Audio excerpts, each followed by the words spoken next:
So you have been working out, but you can't seem to make much progress. In this video, I'll show you 5 steps to get strong in the gym fast. Now, getting stronger in the gym is much more simple and doesn't have to be overcomplicated. You might just be a beginner and you're wondering how to get stronger in the gym. If you're watching this video, I will assume that you just started off, and this is a more beginner-friendly video than if I was to go more in depth. But even if you're a bit more advanced, this video is still gonna help you.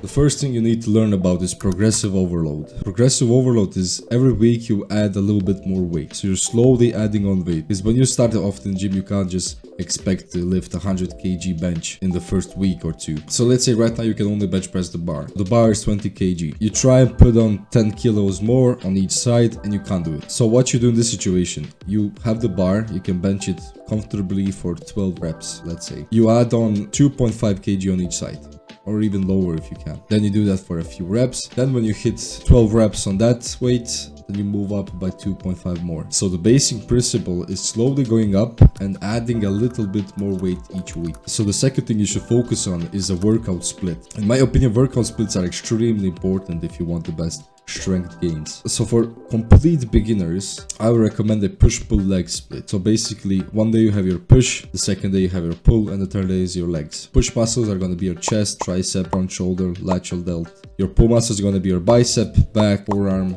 in my opinion, and so on and so on. And your legs, of course, are going to be your legs. So the reason why you want to have a workout split and not just do the exact same exercise every day, because if you're new to the gym, in your mind it's like every day I do the same thing, it's going to be better, but that's just completely wrong. So when you do a workout, your muscles are going to tear up. You're going to have these micro tears in your muscles after a workout, and the way your muscle grows is when you eat protein after a workout. While they're recovering, they also grow, and for that process to happen, you need to have rest time, because just one night of sleep is just not going to be enough. So while your push muscles are recovering, you work on your pull muscles, and while your pull muscles are recovering, you work on your legs, and that's just like a cycle of.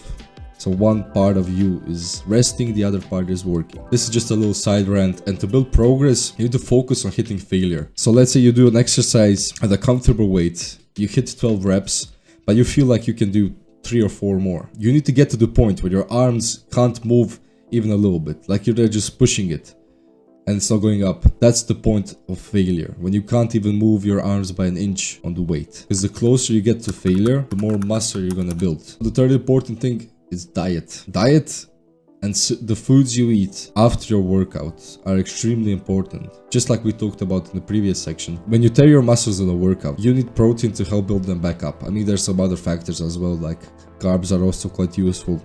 I'll just focus on the protein. So after a workout, as soon as you can, don't like time constraint yourself or anything. As soon as you can, you need to get some food in. Try to aim for foods that are higher in protein. It could be chicken, it could be steak, it could be eggs. Anything you have on your hand, you need to be eating protein after a workout. That's like the #1 rule after a workout. So the fourth important thing is testosterone. Now in this modern day, our testosterone has been ruined as men. So how do we increase it? There's a billion different factors of increasing the testosterone and different methods and research done on them. But one of the most important things for your testosterone is gonna be no fap. I have a video, I'll put it in the cards up there. And another thing that for me truly showed results, because you can kind of feel how much testosterone you have. I haven't got any test on myself, but don't keep your phone in your pocket. This is very important. There's been a study, I'll try and find it, maybe I'll link it in the description. There's been a study about 10 years ago, a guy talking about not keeping your phone in your pocket. And just recently, when scientists look into it, turns out he was completely right. It might seem a little bit weird, like where I'm gonna put my phone. I just keep it in my hand. Like I walk around, it's in my hand. And if I really need to put it in my pocket,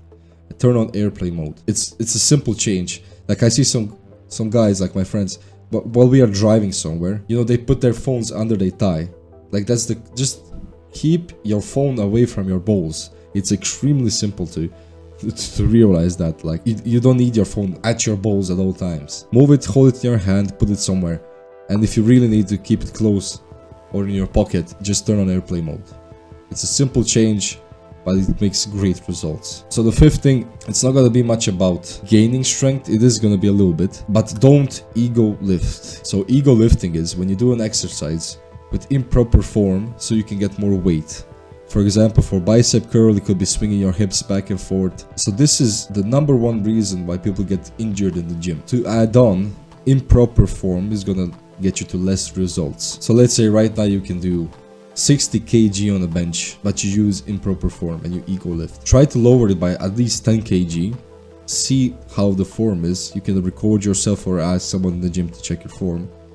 Record yourself and really look at your form. You can find on YouTube like proper form techniques and similar stuff to that. But once you get the form correct, then you start increasing the weight. Then you start progressively overloading. Because with ego lifting, you might think you look cool, people looking at you lifting more weight than usual. Just completely forget that. You're gonna get injured. Now, sooner or later, you're gonna get injured with ego lifting. That's it for this video. Let's build a 2.0 version of you. Peace, boys.